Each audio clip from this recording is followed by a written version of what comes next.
de mais agradecer ao Dr. Mário Cordeiro o facto de nos ter dado a honra de vir discutir connosco a sala de aula, Maria Filomena Mónica. Também agradeço uma vez mais a honra que nos deu em escrever este livro para nós, que corresponde a um projeto que depois a Maria Filomena Mónica poderá, ou não, se quiser, explicar um pouco melhor.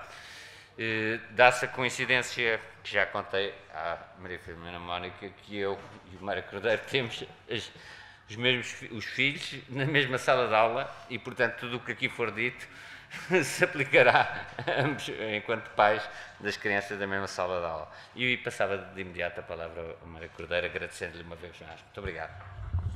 Muito obrigado, eu que agradeço o convite e o prazer que foi ler os seus livros. Realmente é uma coisa que nós temos, assim podemos culpar-nos mutuamente dos nossos filhos serem os perturbadores da sala de aula, temos sempre esse alibi. Mas, bom, eu não preparei nada de muito especial.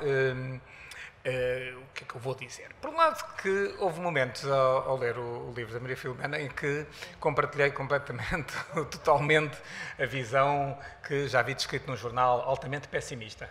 Havia um jornal no outro dia que referia uma visão altamente pessimista.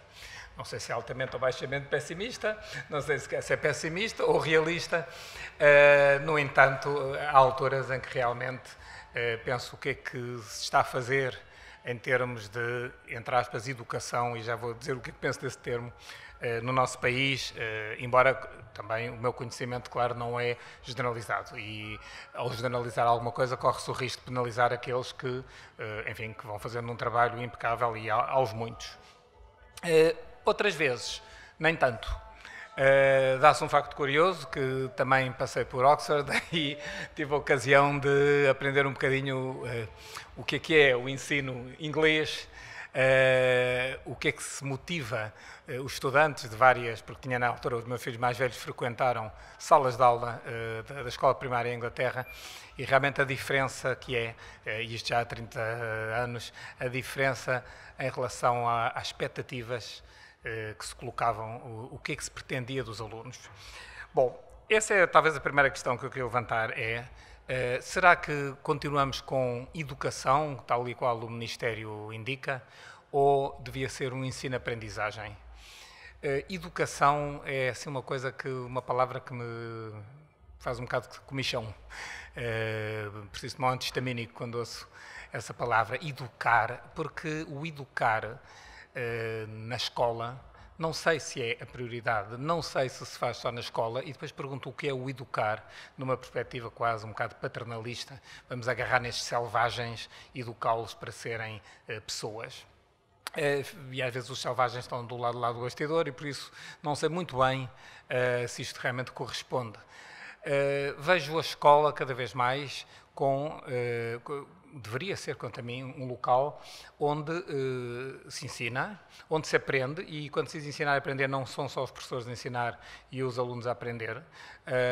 É uma coisa mista. Acho que os professores aprendem com os alunos, como os médicos devem aprender com os seus pacientes, como qualquer relação interpessoal é ensino-aprendizagem bidirecional, claro, com momentos mais de um lado do que do outro. Acho que os professores, sobretudo, e a escola no geral, devem transmitir informação, mas devem, sobretudo, quanto a mim, veicular conhecimentos, organizar conhecimentos e falar de sabedorias, falar de experiências.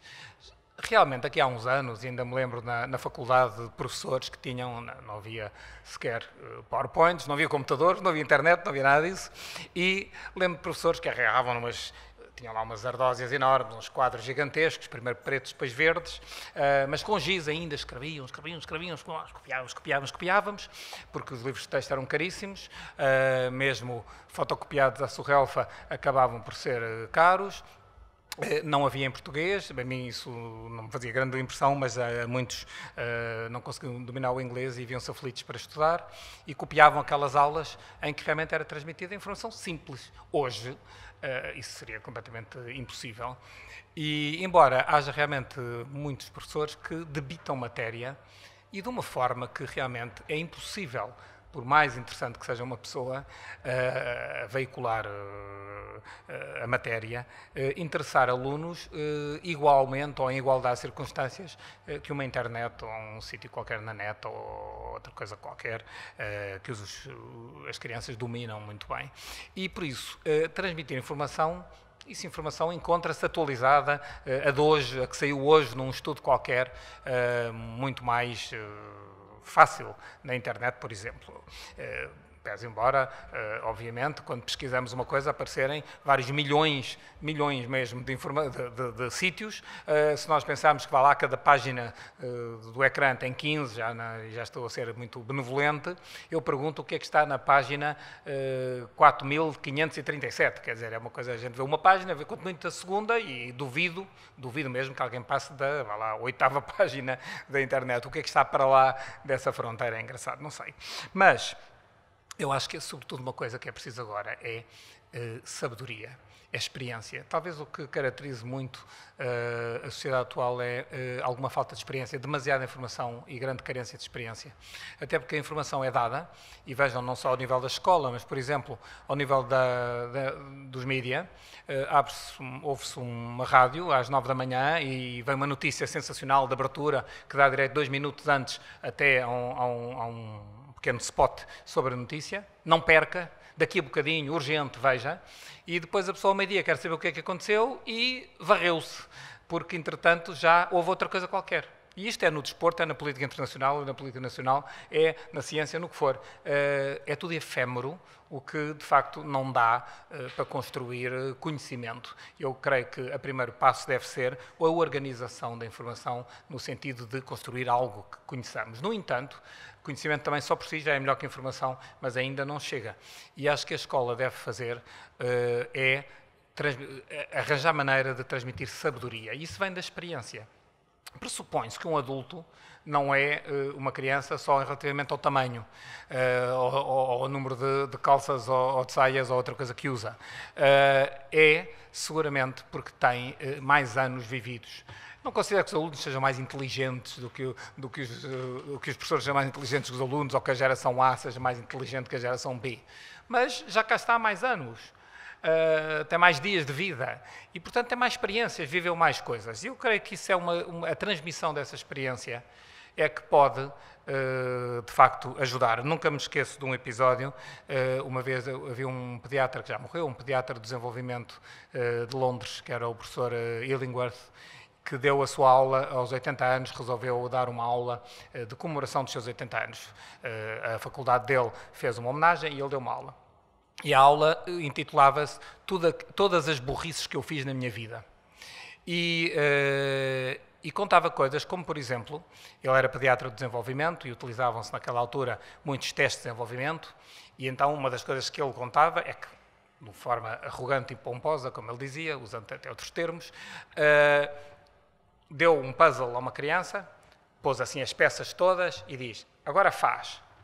E o miúdo ficou assim a olhar para ele, embezarrado, não fez nada, recusava-se, a mãe insistia, faz. Ele, nada. E então o professor Illingworth perguntou-lhe mais umas coisas, o miúdo meio a carrasco, então escreveu um relatório que ele dizia extensíssimo. Esta criança tem defeitos não sei o quê, não compreende as ordens, não cumpre, tarará, fez logo a folha, como se diz. E, curiosamente, depois no final, disse, pronto, a consulta está, e a mãe disse para a criança, olha, agora arruma isso. E o miúdo voltou, abriu a boca pela primeira vez e disse assim, eu arrumar? Então ele é que desarruma e eu agora é que arrumo. Portanto, ele contava exatamente para mostrar o que é a diferença e como as coisas devem ser avaliadas. Por outro lado, acho que a escola tem de motivar talentos, descobrir talentos, motivar talentos, e tem de formar pessoas e formar cidadãos. Dentro de uma das normas éticas e sociais, tem de ensinar, enfim, usando um clichê, a vida social e até dar algumas orientações de qual é o sistema em que vivemos, político, social, etc. Não apenas na disciplina de História e Geografia de Portugal, mas no global. Por exemplo, uma coisa que me põe também um bocado eriçado é a existência de quadros de honra. Os meus filhos estão agora a receber notas, um está no 6º ano, anda aflito com a ideia, e se eu não vou para o quadro de honra? Eu já disse, não vais para o quadro de honra? Não, tu estás no quadro de honra, porque és uma pessoa honrada. Quer dizer, a honra não se mede, acho eu, por português, matemática, HGP e outras coisas assim. E isto não, o resto das coisas, o auxiliar, o estar na área da solidariedade social da escola, etc, etc, etc, não é contabilizado em notas. E isso é uma coisa, de facto, que pressiona as crianças. O quadro de honra, se isso é honra, vou ali, já venho, não é? Assim como, de facto, estes descobrir talentos, a música é uma coisa dada tão ad latre, as artes, existe a educação visual, a educação tecnológica, tudo bem, mas todo o aspecto que é preciso do desenvolvimento integral humano e não apenas académico, e os nossos filhos até estão numa escola considerada muito boa, mas, de facto, não falo dos rankings, que é outra coisa também que, enfim, que deviam ser abatidos a tiro, e digo isso à vontade, porque acho que é uma coisa, enfim, além disso, tem ali aspectos um bocado torpes. E pergunto-me, o que é que se está fazendo a nível das várias instâncias, nomeadamente do Ministério, para desembrulhar isto, para adaptar aquele elefante pesado que, para mexer uma pata, precisa pedir licença às outras 3, o que demora alguns tempos. Por exemplo, há um exemplo para mim que me choca. O Ministério da Educação só permite por lei um encarregado de educação por aluno. Na turma de um dos meus filhos, gêmeo deste que está na turma das gêmeas, também compartilhamos isso, temos gêmeos da mesma idade. É engraçado porque dos 26 alunos, 18 têm os pais divorciados. E desses 18, 14 vivem em igualdade de guarda conjunta e vivência partilhada, em igualdade com o pai e com a mãe. Mas o Ministério não reconhece isso e, quando eu escrevo teimosamente, porque estou divorciado da mãe deles, escrevo teimosamente todos os anos, encarregado de educação, o pai e a mãe, e anexo uma folha a dizer que estamos em guarda conjunta, sou sempre lá chamado a dizer que não pode ser, porque o Ministério só aceita um, e depois a Secretaria diz, e nós aqui achamos que deve ser a mãe, porque as mães é que tratam de crianças. Portanto, quando isto acontece, abençoado, ou pelo menos patrocinado pelo Ministério da Educação, há coisas de facto muito desfasadas em relação à sociedade. Por outro lado, também pergunto-me o que é que fazem os organismos da escola. Fala-se na comunidade educativa. É uma palavra linda e poética e até quase utópica, música celestial, porque quando quisermos pôr as bibliotecas da EB1, da EB2 e do edifício central à disposição da comunidade, dos pais, dos cidadãos, ainda por cima aquilo funciona tudo num polo escolar, até tem essa vantagem que as coisas não estão dispersas, não podia ser, porque o que é que as pessoas estranhas iam fazer à escola? Portanto, quando é uma biblioteca extraordinária, agora vai lá na Praça de Londres, há uma cabine telefónica onde se pode trocar livros, felizmente, mas, de facto, e houve pais que contribuíram com livros e depois deixaram de contribuir porque os livros não circulavam. Ora, isto é são aspectos vários, enfim, podem dizer que são detalhes, são minudências, mas são coisas que mostram como o sistema, e não é o sistema futebolístico, de facto é terrível. Os vários conselhos que existem na escola, cada ano muda e eu ainda não percebi bem a orgânica dos conselhos, o conselho de gestão, o conselho disto, o conselho escolar, o conselho superior, bom, enfim, são vários conselhos e não sei o que é que aconselham esses conselhos todos. Há escolas onde, e isso observei uma vez numa escola, onde estava a falar com o diretor e viemos cá para fora e no átrio de entrada, com os alunos todos a passar por ali, a diretora estava fumando, atirou o cigarro ao chão e espezinhou, continuando a conversa. Que fuma ou não fuma, não tem nada a ver com isso, mas pergunto-me se isto é uma atitude que pode servir de modelo, de exemplo. Se isto depois não faz com que um aluno também se desculpe porque atira um papel para o chão ou outra coisa qualquer. Qual é a diferença entre atirar um papel para o chão na sala de aula ou atirar um cigarro? Se calhar é até mais grave para mim o cigarro. Eu acho que os professores, de facto, têm, provavelmente, muitos professores, de pensar muito bem o que é que estão a fazer. Não se pode continuar a dar, durante 10, 20, 30, 40 anos, aulas da mesma forma que se dava, porque tudo mudou. Era o mesmo continuar a fazer televisão aos jornais, como em 1970. Não se fazem assim, quer dizer, quem for pôr as letras tipográficas, como se punha antigamente para fazer o Diário de Notícias ou outro jornal qualquer, não irá longe, não é? Portanto, todos estes aspectos. Mas eu creio que há uma enorme falta de coragem de muita gente de encarar com estímulo a mudança, de pensar, de não se sentir ameaçado. O corporativismo que se observa entre professores, entre auxiliares, entre tudo, é terrível. Por outro lado, essa figura que falei agora, os auxiliares, que são indispensáveis numa escola, porque, para mim, as aulas deviam ser o intervalo do recreio, e o recreio acaba por estar à solta, e é onde se dão muitas vezes fenómenos terríveis. E há alguns, não generalizo isto porque são 2 ou 3 provavelmente que o fazem, mas fazem, organizam lutas, e que os outros miúdos até acham muita piada, uns por medo de não aderir, outros porque acham graça. Lutas ali a dinheiro, deem cá dinheiro, quem é que vai ganhar esta luta? Agora lutem e depois distribuem-se os proventos e fica-se com uma percentagem. Isso acabou porque houve intervenção, de facto, de alguns pais, mas havia. Pronto. E os próprios crianças não queriam falar, e até porque havia um, por exemplo, que entrava e era assim: hoje a quem é que eu vou dar bofetadas? A ti, trau, pronto. E eles riam-se muito, os outros todos, porque se não se rissem, amanhã eram os eleitos para esse rapazinho desforrar-se. Os alunos, eu acredito que devem ser mais responsabilizados. Não sou daqueles que acham que qualquer encontrão é bullying. Calma, quer dizer, isso parece como num jogo de futebol, é um desporto de contacto, a escola é um desporto de contacto. É normal que haja um empurrão, uma carga de ombros de vez em quando. Que se brinque com o outro, que se diga até ao caixa de óculos, que é isto, não é logo, pronto, o meu filho vai ficar deprimido até ao fim da vida porque lhe chamaram caixa de óculos. Calma. Portanto, nem tudo é bullying, mas também não são umas inocentes, uns pobres coitados, mas inocentes criaturas que não devam ser responsabilizados pelas ações que tomam e, designadamente, justificar tudo porque o pai é divorciado, a mãe é isto, o outro levanta-se às 6 da manhã. Isso, como diria o outro, é a vida. E se eles não se habituam a viver a vida que têm, quando é que a vão viver? Portanto, é um outro aspecto que eu acho que os alunos não podem. Mas é muito bonito isto de dizer, portaste mal, vais 3 dias para casa. Obrigado, eu passo-me a portar mal no meu emprego se mandarem 3 dias para casa. Confesso que sabe muitíssimo bem. E eu acho que a figura do serviço cívico, não, portaste mal, vais limpar a parede da escola que andaram a pôr grafites, não, porque as delicadas mãos não podem pegar num esfregão ou numa esfregona. Podem e devem. Podem e devem. Quanto a mim, com 11, 12, 13, 15 anos, não é trabalho infantil limparem a parede da escola ou quando ateiam fogo à casa de banho ou outra coisa qualquer, irem limpar os destroços, não lhes faz mal nenhum e em termos de saúde depois desinfetam as mãos, não há crise. Portanto, no fundo, eu acho que, e já sei falar nos trabalhos para casa que também dava outra discussão, creio que os professores, muitos, são excelentes, que ensinam coisas fantásticas e que percebem nos alunos.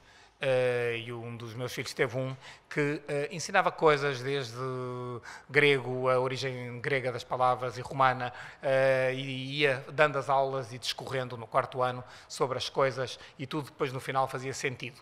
Foi muito criticado. Ele tinha estado em Inglaterra há uns anos, depois esteve também em França e vinha cheio de ideias novas. Foi muito criticado porque nos exames do 4º ano, português e matemática, a turma dele, entre as 4, não foi das melhores classificadas, ou entre as 6. Não foi das melhores classificadas. E, portanto, foi logo rotulado de pode ensinar coisas muito engraçadas, mas não é eficaz. Enquanto permanecermos neste statu quo, eu duvido muito que alguma vez se possa evoluir. Finalmente, e para não monopolizar, não acredito que escolas privadas sejam diferentes das públicas.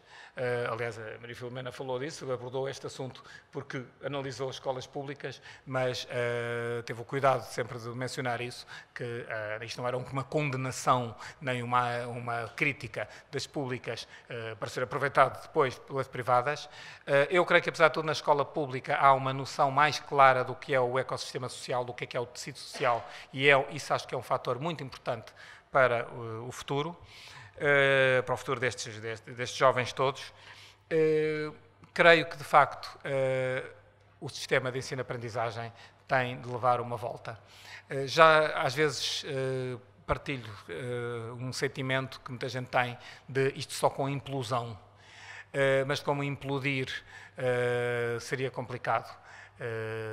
Provavelmente temos que reformar, mas reformar tem sempre um aspecto, é que para reformar tem que alguém ser reformador e geralmente, apesar de ser, aí sou pessimista, creio que quem poderia reformar não está minimamente interessado em reformar, porque vai-se mantendo as coisas e um exemplo é, com tudo o que se foi fazendo na escola, apesar de tudo, bom ou mau, isso agora não interessa, nos últimos anos, que merecia debate, que merecia uma avaliação.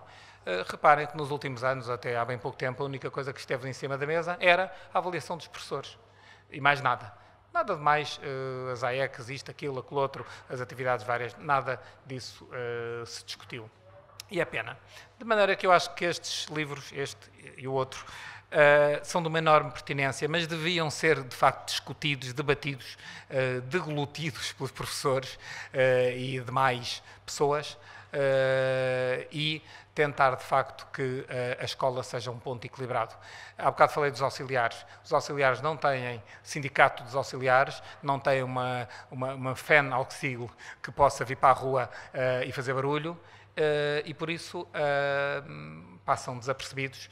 E eu acho extraordinário, nunca me hei de esquecer, de dois, lá na nossa escola, aliás três, que ao segundo dia já sabiam o nome dos miúdos todos, sabiam quem eram as pessoas autorizadas a vir buscar e com voz de trombeta diziam logo, não sei quantos, está ali o teu pai, está ali a tua mãe, está ali a tua avó. Tu não sais porque não tenho papel para tal. E isso eu admiro, e são pessoas que ganham o ordenado mínimo. E eu acho que nós temos que olhar para estas pessoas que, de facto, ajudam os nossos filhos e apoiam os nossos filhos com muito respeito, muita admiração e muita humildade.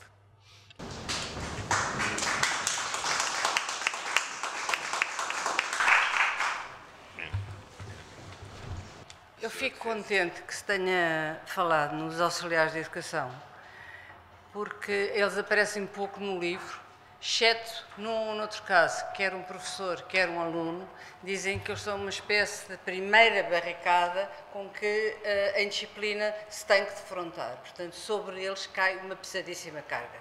Eu anteontem tinha lido no jornal que os auxiliares de educação estavam a ganhar 3 euros a meia hora. E eu disse, mas como é que isto é possível? Isto é abaixo do salário mínimo. E acontece que fui fazer uma pequena palestra ao Liceu Camões e perguntei, como é que isto é possível? Como é que é possível? Porque o Estado tem sempre artifícios para tudo. O que acontece é que os da manhã não são os da tarde. Eu não sei se isto é legal, constitucional, o que quer que seja.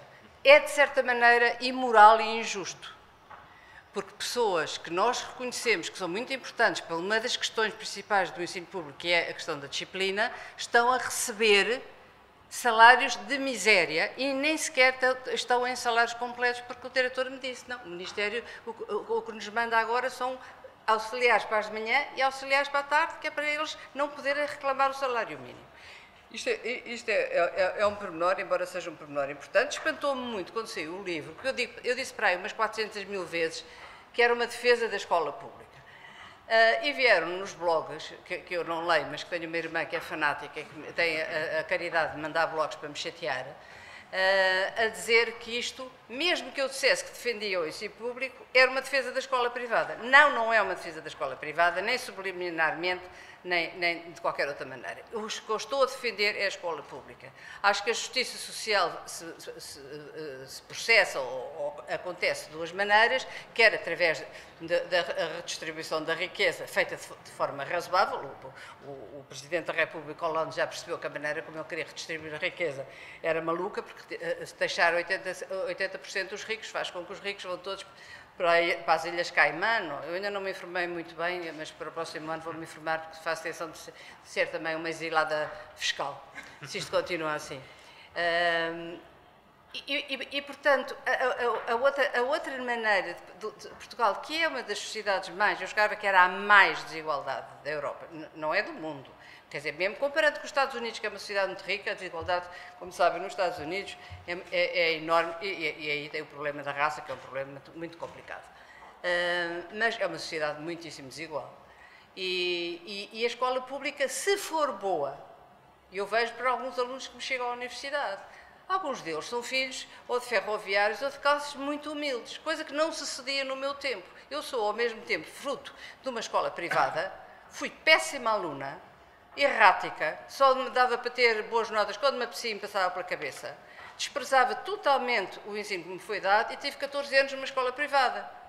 Se agora estou melhor, é possível. E é possível que eu também tenha tido azar para a escola de Freiras onde fui. A Faculdade de Letras, que era pública, era tão má como a escola onde eu tinha andado, e era pública.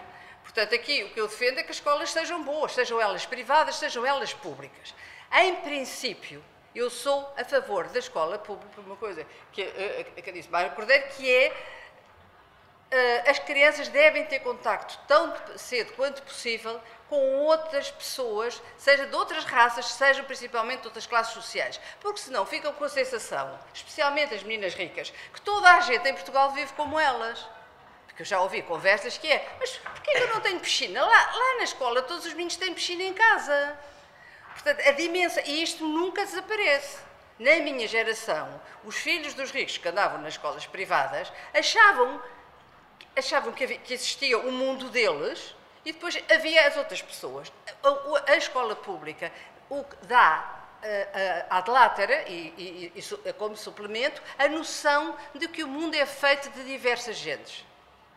E nós, apesar de tudo, que temos o Camões e que descobrimos outras pessoas com penas na cabeça, também convinha que fôssemos capazes de descobrir que além de ricos também há pobres e que é possível ajudar as crianças pobres. Portanto, a escola pública também tem essa função. Se eu sou pessimista quanto à evolução do ensino público, sou. Mas tenho que lembrar uma coisa, e que é só citar o número, porque acho que neste tipo de conversa os números não ficam na cabeça das pessoas. Lembrem-se que, por exemplo, no antigo 6º e 7º ano do liceu, em 1961, que foi quando eu frequentei, havia 8.000 alunos. Hoje há 270.000. Isto muda tudo. Ensinar 8.000 alunos é relativamente fácil, no sentido que estes 8.000 alunos vinham das classes médias, portanto, tinham livros em casa, não faziam... alguns faziam disparates, partir candeeiros e coisas assim, mas nada de muito grave. E tinham uma cultura que os melhores que conseguiam aprender quem era o Brahms, em todo caso, eram capazes de distinguir entre o Ronaldo e o Brahms, não era a mesma coisa. Um é do desporto, não é? Havia nestes 8.000 meninos uma cultura que era trazida de casa e de comportamento, que agora os professores se queixam de que um dos grandes problemas é fazê-los sentar e ouvir o que está a ser dito. Porque eles não obedecem, não estão habituados em casa a fazer outra coisa senão aquilo que fazem nas aulas. O mal da fita deste livro, e eu não tinha pensado nisso ao escrever, é o Ministério da Educação. O que eu fiquei absolutamente atónita foi com a carga horrível de trabalho inútil, e sublinho inútil, que o Ministério obriga os professores. Nada tem explicação os editais, as circulares, as portarias, as leis, os decretos-leis, os cursos de formação, então os cursos de formação, é uma aberração, aquilo não serve rigorosamente para nada. Se há reforma que é possível fazer, é pura e simplesmente acabar com aquela legislação. A Maria de Lourdes Rodrigues tentou, contratando um advogado por vistos de Aldrabão, que é o João Pedroso, que não acabou o trabalho, porque se calhar o trabalho é impossível. Ela mandou recolher a legislação. Eu estou a ver, ela nem fazia uma ideia de que legislação é que havia no Ministério. Devem ser para aí, assim, 7 km de legislação metido num bunker. O João Pedroso, que eu não conheço, não faço ideia, sei que é irmão do Paulo Pedroso do PS, chegou lá e disse quanto é que queria, que era uma só na minha cabeça bastante avultada, e depois a MEI percebeu, que não tinha capacidade de juntar aquela legislação, e 2, que também não devolvia o dinheiro, porque o dinheiro lhe convinha. E a culpa era do Ministério, quer dizer, o Ministério encomendou um trabalho impossível. E qualquer decreto que saia do Ministério, no número 1, vem logo com uma série de leis, e não serão todas, que eles pretendem revogar. Aquilo é um emaranhado e um labirinto jurídico. E eu que sou relativamente centralizadora, o que me choca é que os sucessivos ministros, que foram 28, não deram a menor autonomia às escolas para nada. Para nada, nem sequer para abrir os exames como eles querem.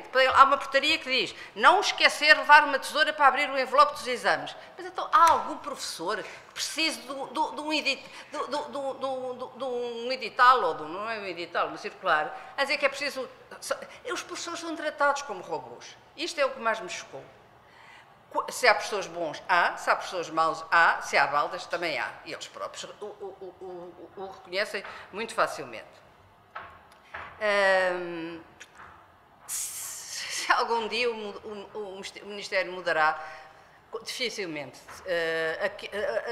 A única maneira do Ministério mudar é através da pressão da opinião pública, que é muito fraca em Portugal. Este livro é um contributo para a opinião pública, naquilo que eu posso fazer, e para se discutirem assuntos importantes, e através dos pais. Os professores não gostam muito de ver os pais nas escolas, pelo menos foi a sensação que eu fiquei num ou dois debates em que eu fui nas escolas. Primeiro ficaram furiosos porque eu disse que havia furos nas escolas. Disseram, nunca, nestas escolas aqui deste concelho, nunca há furos. Eu sei porque tenho netas no ensino público, como não há furos. Há furos. Ou seja, professores que faltam. E depois, o contacto com os pais, há muitos professores que não gostam, porque acham que os pais são analfabetos e que os pais protegem sempre os meninos. Ou seja, mas porquê é que o meu filho não pode estar ao mesmo tempo na aula a ouvir a senhora professora e com os fones metidos nos ouvidos? Vá lá ter este diálogo. Os fones é um dos problemas, os fones, como eles dizem, é um dos grandes problemas da disciplina da sala de aula, porque os meninos estão o tempo inteiro a ouvir música e então se têm cabelo comprido, metem aqui, ninguém dá por isso. Há duas coisas que eu gostaria de frisar em relação às quais eu não estou completamente de acordo. E uma delas é mais do âmbito do debate, para vocês me poderem perguntar ou pensar, e a outra é mesmo uma discordância mais filosófica, que é a noção de aprender com os alunos. Eu acho que se tem abusado mais dessa frase. Eu sou suficientemente idosa, primeiro sou considerada, como eles dizem na Segurança Social, não é idosa, é uma pessoa idosa. Eu disse, está bem, não sou um pássaro, ok, sou uma pessoa idosa. Eu comecei a ensinar em 74 para saber o que era aprender com os alunos. Ou seja, os alunos, logo no dia a seguir à Revolução, chegaram à aula e disseram, nós agora é que fazemos os currículos. Eu disse, está bem, então venham amanhã com o vosso currículo. Eles foram a umas estantes que lá tinham em casa e tiraram os títulos dos livros todos marxistas que tinham lá, e eram as cadeiras, eram os títulos do Álvaro Cunhal, do Lenin e do Marx, ainda não tinham chegado ao Mao. E eu olhei para aquilo e disse, acabou, vou-me embora. Eu felizmente eu tinha uma bolsa da Gulbenkian e no dia a seguir pedi admissão da escola, da faculdade onde eu estava a ensinar, que era o ISCTE, e voltei para a tese de doutoramento que eu estava a fazer. E nessa altura, a ideia era mesmo uma ideia romântica, que é que o contributo dos alunos era essencial para a aula. Não é isso que você está a pensar. Mas a certa altura tive que me impor e disse, vocês têm que refletir sobre isto. O Ministério paga-me para vê-los ensinar. Isto o que é que significa? Significa que eu sei mais do que vocês. Porque se vocês me querem ensinar a mim, devem, coerentemente, exigir um salário. Boa ideia, claro, acharam ótima ideia. E que eu desaparecesse da escola, ainda a melhor ideia foi. Porque era uma matriarca, como eles diziam. Portanto, os professores têm que ter atenção ao aluno que têm diante de si. O que não quer dizer aprender com. A escola é instituída exatamente para lhes dar aquilo que eles não têm. Porque o que eles não têm em casa é o Brahms. O que eles não têm em casa é a cultura académica.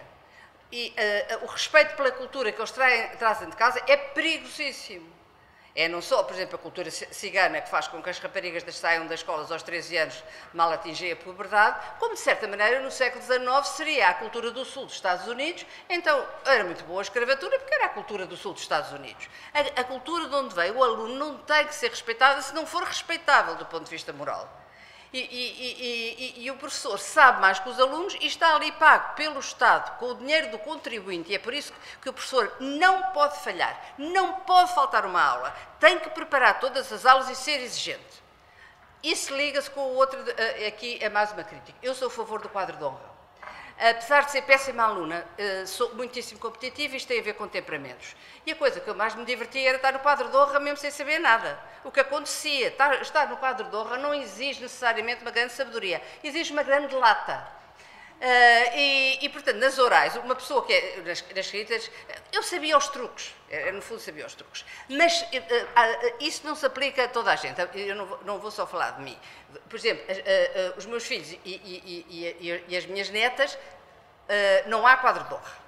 Mas uma delas teria muitíssimo orgulho se houvesse, porque eu sei que ela gostaria de estar no quadro de honra. E uma das raparigas, que é aluna e que faz o diário aqui, diz uma coisa que eu nunca tinha pensado, que é, não sei como é que ela soube, mas soube falando com a professora, e uma professora também diz, nas reuniões de turma dos professores, gasta-se mais tempo, 80% ou 90% do tempo, a falar dos problemas dos alunos que têm 6, 7 e 8. Será que a gente os chuma para não ter que os aturar para o ano, eventualmente? Será que eles os chumam?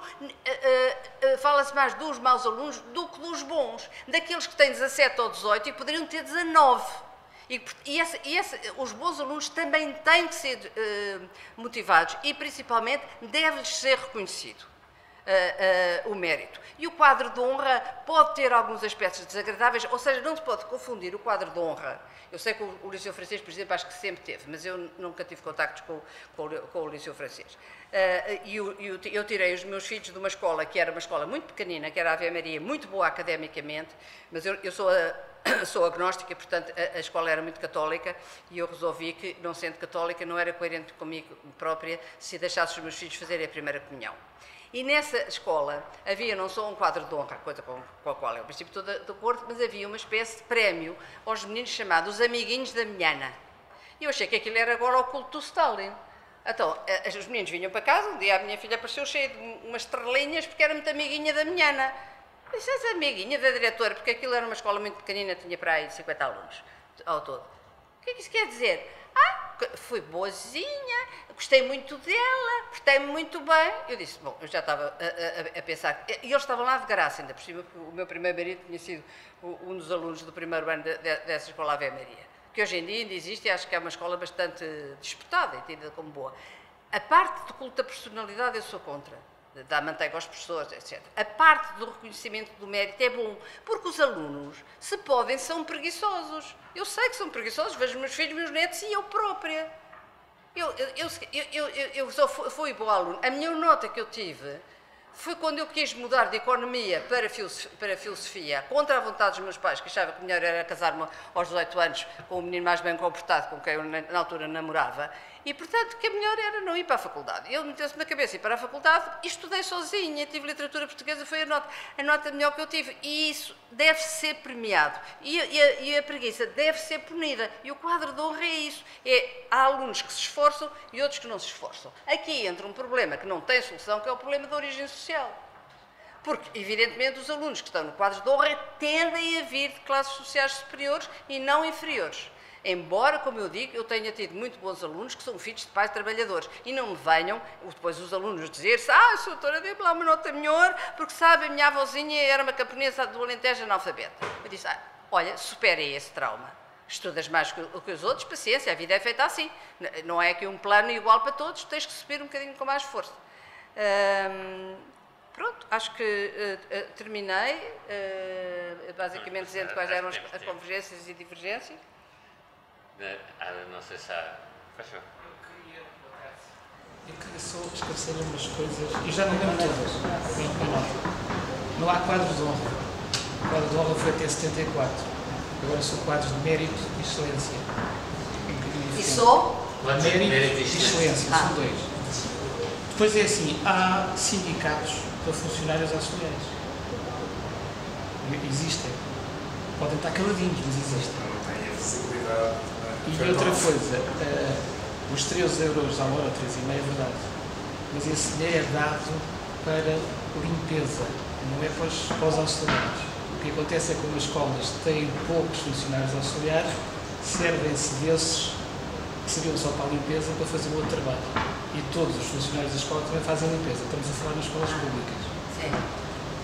Não é que eu concordo, porque acho que na realidade o valor que dão é mínimo. 3,5 é baixo, é digno. Muitas pessoas sujeitaram-se a esse vencimento na esperança, quando abrisse o quadro, candidatarem-se e como já estavam lá, seriam preferidas em favor de outras. Eu já não lembro mais coisas, houve muitas coisas que eu perdi, não sei se estava a falar de uma escola pública, se estava a falar de uma escola particular, mas houve coisas muito complicadas. Estava a falar da escola pública, mas olha que ainda hoje de manhã fui ver as notas de um filho que está no 6º ano e está lá QH, quadro de honra. Está escrito quadro de honra e depois à frente das pautas há um espacinho e alguns alunos têm lá Q.H, quadro de honra. Mas eu acho que deve haver um mérito, um prémio de mérito, claro. Pois, mas não é usado, pelo menos neste caso concreto, não é? Mas eu confesso que acho, já agora só um comentário, em relação a aprender com os alunos, não é nesse sentido, eu lembro-me na Faculdade de Letras, quando em 74, em que os alunos e o professor davam todos uma nota e a nota era igual, o professor era um aluno, digamos, era um grupo de trabalho. Não, eu digo aprender no sentido, pelo menos eu falo da minha experiência enquanto professor nos vários ciclos, mas desigualmente até na universidade também, é que aprendo no sentido em que a interação com os alunos e as dúvidas que eles têm suscitam novas ideias e novas maneiras. É aprender nesse aspecto. Não há duas aulas iguais porque já passou uma. A segunda já será diferente porque a primeira suscitou algum bocadinho cerebral. Só um comentário também em relação à concentração. Isso é um problema cada vez mais terrível que nós vamos ter a enfrentar, sobretudo nos rapazes, que é esta vida cada vez mais adrenalínica, ação, atividade, em que o não fazer nada é igual ao ócio preguiçoso, malandro, vai trabalhar, versus uma carência enorme da parte endorfínica do estar, já não se conjuga o verbo estar, não é? É sempre o verbo ir ou fazer. E isso leva a uma coisa, é que os rapazes, por exemplo, com essa overdose de estímulos artificiais, com ecrãs sobre ecrãs, não conseguem concentração. Não conseguem ler um livro sem estar constantemente a interromper. Portanto, são mais sujeitos ou mais passíveis de aceitar, por exemplo, uma mensagem que lhes é transmitida, comer comida já feita, do que realmente fabricar a própria comida. E isso é um problema muito mais os rapazes. Isso tem a ver com o nosso perfil cerebral do caçador-guerreiro versus a mãe. Nós somos o bicho que somos, antes de ser cidadãos ou pessoas, somos o mamífero que somos. Não é? E isto é uma coisa que é muito perigosa, cada vez mais. Não é? Mas não está a mudar isso? Está a mudar para pior, porque as crianças têm uma interação constante, o lazer, o estar, o ler um livro. É por isso que eu gosto de livros, não é só, às vezes penso, será que é por já ter quase 60 anos e estar ainda no meu tempo? Não é isso, o meu tempo é hoje e é desde 1955 quando eu nasci até hoje. Mas a questão é, ao agarrar nisto e folhear e cheirar, eu ontem comprei a ler, que saiu ontem, e até mostrei a um dos meus filhos, agora no novo formato, fiz assim, e ele, cheira a livro. E eu disse, é um livro.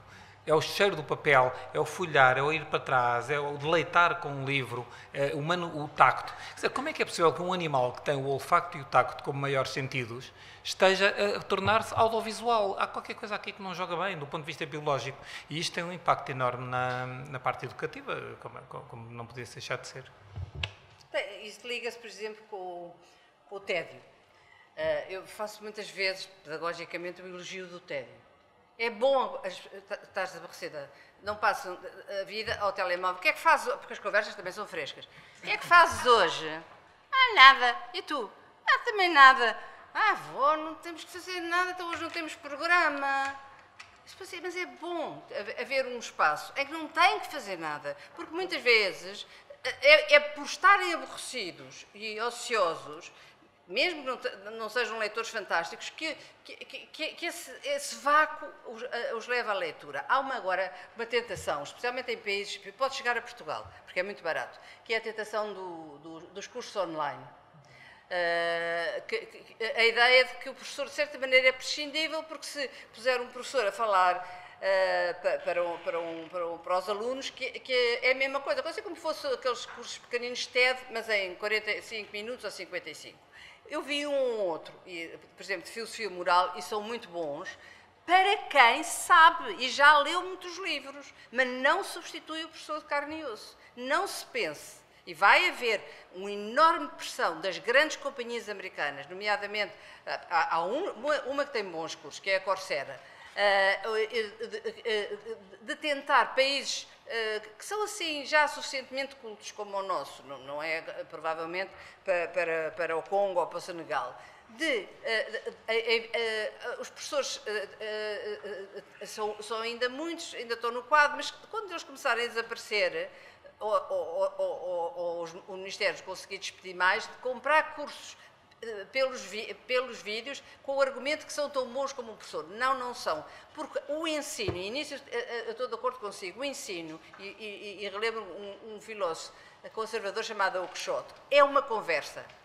Ou seja, é um aluno que conversa com o professor. Se não está lá um professor, ele não pode conversar com o ecrã. E portanto, esses cursos são muito, muito perigosos para o ensino.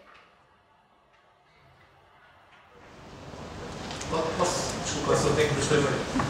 À semelhança do leitor, eu também tenho um filho que está no 6º ano, e esse caso está a dizer dos audiovisuais. O que é curioso é que o meu filho tem um professor de música que lhe pergunta: o que é que tu dás em música? O professor põe os vídeos no YouTube e nós ouvimos como é que se faz. Portanto, isso é um caso do online. Uma outra situação que também é curioso: os miúdos do 6º ano, penso eu, a maior parte deles não sabem fazer um PowerPoint. A professora de HGP este ano exigiu que fizessem um trabalho em PowerPoint. É que nem havia a possibilidade de ser feito em papel, em PowerPoint. Eu próprio confrontei a professora se seria eu que ia ser avaliado, se o meu filho, porque garantidamente ele não sabe fazer. Portanto, quem vai fazer? Os pais, e os pais não sabem fazer. Portanto, olha, eu chumbava logo. Isso diz é verdade, quer dizer, eu acho que a professora, nesse caso, não sei o que é que ela queria ter, mas devia exigir, era a transmissão de um conhecimento ou de algo estruturado, uma pesquisa, uma investigação sobre um tema. Agora, se ele era transmitido à turma em PowerPoint, em discurso, com bonecos, isso aí era a forma de comunicação. Uma coisa é a forma do conteúdo, a professora devia analisar o conteúdo e a maneira como ela depois era feita. Agora, e se exigir em PowerPoint, também parece... Mas tanto que eu percebo, o PowerPoint tem um limite grande na argumentação, ou seja, escrever frases atrás de frases, depois faz com que o pensamento, pelo menos no caso das humanidades, isso não se passará na matemática ou na física, fique desligado do contexto, ou seja, que não haja um princípio, um meio e uma argumentação. E o meu argumento é este. É como os SMS, que são uns recados muito pequeninos. Se eles se habituam, estou a defender pessoas obsoletas como eu que não usam PowerPoint, mas não uso também porque acho que não faz bem. Em conferências, uma pessoa está diante de um auditório a ler umas frases, dizer em que país vivemos. Pô, mas porquê é que está ali e eu estou aqui, porquê é que não explico? E depois tento argumentar. E o argumento é a parte principal do ensino, não é estar em PowerPoint ou não estar. A questão é essa, é que os miúdos acabam por ter a maior preocupação, é como fazer, não é o que fazer. Não é fácil, não é o conteúdo.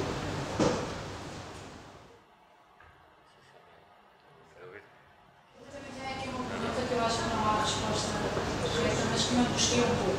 Há pouco a minha enfermeira Mónica falava de os cursos no online não permitem a conversa com os professores. Por outro lado, nós vemos cada vez as turmas maiores e quanto maiores as turmas também a professora para os controlar, também não há diálogo.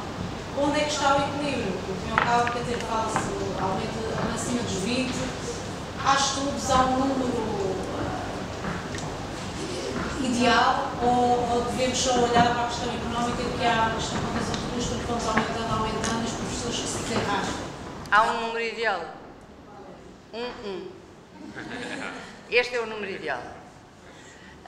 E a partir daqui é o problema financeiro que determina, sabendo que 30 é um crime. Especialmente em turmas muito que tendem para a indisciplina. sei, eu diria entre 10 a 18, qualquer coisa assim desse tipo. É que um professor que não sabe os primeiros nomes dos alunos e que não sabe um pouco da história dele não serve. E é impossível, porque eles não têm 30 alunos. Eu, a princípio, 30 também eu tenho, mas eles não têm 30, têm às vezes 30 vezes 8, ou seja, eles têm 240, porque têm 8 turmas. E, portanto, eles não os conhecem. Até pode haver miúdos muito tímidos, que são inteligentes, mas que não querem intervir na aula.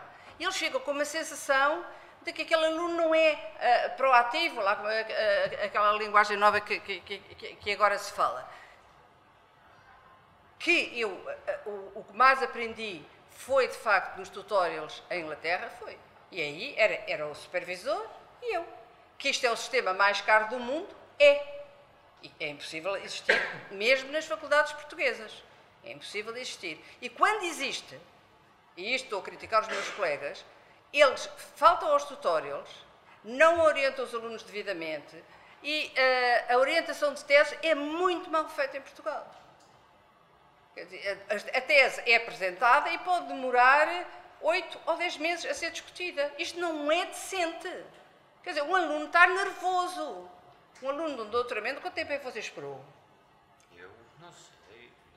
10 anos, espera aí. Desde o momento em que apresentou? Não, 4, pai, 5. Meses? 4 anos. 4 anos? Entre apresentar e... Apresentar a tese? A tese final. E a defesa? Ah, não, menos. Mas 2 que- anos. 6 meses. Pois, mas 2 anos é inacreditável. Tudo quanto seja mais de 6 meses é inacreditável. Acontece que eu fui arguente de várias teses, algumas delas com 4.000 páginas, e apesar de tudo demorei 2 meses a lê-las. Isto é comigo. É comigo, está bem, obrigado. Eu acho que, Não. para responder isto também, eu acho que o número, de facto, eu não digo 1 para 1, porque às vezes haver 2 ou 3 assuntos pode dar alguma fertilização, mas realmente é impossível em 50 minutos ou em hora e meia, ou que se calhar, com 30 e tal alunos, dividir mais os tempos mortos, não dá interação. E depois acontece, é que quando e tive essa experiência, foi a nível da faculdade, passar, por exemplo, de exames orais, havia alunos que se faziam uma pergunta e respondiam errado. Mas, rapidamente, quando a pessoa dizia, não, desculpe, estava a confundir com não sei o que, e até saíam em ombros, porque acabavam por transformar o seu erro até num mostrar de sabedoria e colocar as coisas. No exame escrito, não, essa pode respondeu, está errado, acabou. Não interessa a linha de raciocínio, interessa o output final. Portanto, isso é uma coisa que... E vejo nas turmas em que realmente o que conta é os testes. Voltamos ao mesmo. E com interpretações, às vezes, até com erradas. Sim, há coisas... As respostas múltiplas erradas. Por exemplo, há testes em que surge assim, 52%. E por que não 51 ou 53 quando não é um teste matemático? Aí sim, a contabilidade é feita. Há realmente ali algumas coisas que não se percebe bem. Mas sabe porquê que é? Eu sei. É porque existe uma coisa chamada GAVE, que o ministro Crato agora decidiu rebatizar para pensar que era outra coisa, que se chama IAVE. E então, esse GAVE, acha que os professores são todos burros. E então, os exames vêm acompanhados de umas folhas em que cada pergunta tem uma nota. Pronto, a pergunta, o céu hoje está azul, vale 0,7. A pergunta, será que há alguém nesta sala chamada Filipe, vale... É uma pergunta fácil, vale 0,1. Mas depois se o céu é cinzento, porque é que é 0,3 e não 0,4? Se o céu está preto ou está... Porque vem lá. Os professores são robôs. E porque eles somam aquilo. É de facto uma coisa incrível. E tive essa experiência, por exemplo, também a nível universitário é mais fácil, que foi orientar grupos de 5, e em que terminantemente me recusei sempre a dar aulas na faculdade, lá no Campo de Santana, porque então queriam que desse uma aula a 5 pessoas num auditório. Agora imagino que era, não. E eu disse, não, nós vamos jantar fora, vão à minha casa, vamos, se é o dia bonito, sentamos aqui na relva, exatamente um bocado o que aprendi a fazer em Inglaterra, em que era isso. Eu lembro do meu tutor, era de conversarmos, agarrava assim um livro deste tamanho, e dizia assim, toma, obrigado. Não, obrigado não, é que amanhã às 11 horas vamos ao Browns, que era um café ali próximo, e vamos discutir o livro. E ali era ler o livro à noite e discuti-lo. Mas fazia coisas como, por exemplo, um dia agarrou num livro e disse, agora daqui a 2 dias discutimos isto. E eu, mais um. Era um livro de poesia, da Silvia Plath, que era para Não, vamos discutir poesia porque faz parte do ensino da pediatria discutir poesia. Pronto, faz parte. E eu também acho que sim, faz parte. As poesias é outra coisa qualquer. Mas agora os professores também têm o problema de deixarem a porta aberta, por causa do assédio sexual. Estão constantemente a ser... Constantemente, estou a exagerar. São Estados Unidos, não é? É nos Estados Unidos, mas em Oxford já tem, nas casas de banho das mulheres, a dizer assim, a partir das 9 da noite, telefone para este número, que temos sempre acompanhantes gratuitas voluntárias por causa de violações, e se for a um tutorial, os professores deixam a porta aberta hoje em dia. Em Florença, eles deixam a porta aberta. Isso vem a exageros, por exemplo, num das turmas também lá, houve um professor que estava assim completamente, e ele fez assim, põe direito. Foi logo, num fórum de pais, um escândalo que o professor tinha agarrado no aluno. Eu não sei Foi uma violência. Houve versões de alunos, um deles pôs assim a perna abaixo do rabo para ficar mais alto e o professor diz não, senta-te corretamente. E depois, grande escândalo, porque o professor tinha posto o aluno, mandado à direção. De facto, parecia um bocado de exagero. Afinal, a versão não era essa. A versão, de facto, o aluno pôs a perna abaixo do rabo e o professor diz senta-te direito. Mas depois o aluno levantou-se e começou a cantar em altas vozes o hino do clube de futebol.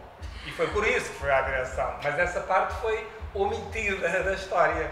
Portanto, não são anjinhos também. E eu acho que os professores poderá haver bons e maus, mas têm uma cruz, carregam uma cruz muito pesada e que devia ser aliviada. Isso também, acredito que às tantas é dar mais do mesmo e não tenham grande paciência para mudanças. Mais dúvidas? Muito obrigado a todos por terem vindo. A seguir teremos estar aqui a professora Eliana Gerção, muito agradeço ter vindo. Vamos ter um debate com o Dr. Eduardo Sá, que também deve estar a chegar, sobre a criança e o direito. Também se liga um bocadinho com isto, os direitos que a criança tem, ao modo como o direito influencia as crianças. Muito obrigado a todos.